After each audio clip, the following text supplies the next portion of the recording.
ചരിത്രപ്രസിദ്ധമായ ഏഴര പൊന്നാന ദർശനത്തിനായി ഭക്തസഹസ്രങ്ങളാണ് ക്ഷേത്രത്തിലേക്ക് ഒഴുകിയെത്തിയത്.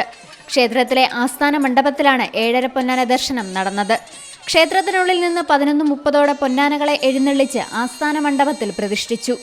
ഏറ്റുമാനൂരപ്പന്റെ തിടമ്പിന് ഇരുവശങ്ങളിലായാണ് ഏഴര പൊന്നാനകളെ പ്രതിഷ്ഠിച്ചത്. തന്ത്രി ഖണ്ഡരര് രാജീവരുടെ നേതൃത്വത്തിലായിരുന്നു ചടങ്ങുകൾ.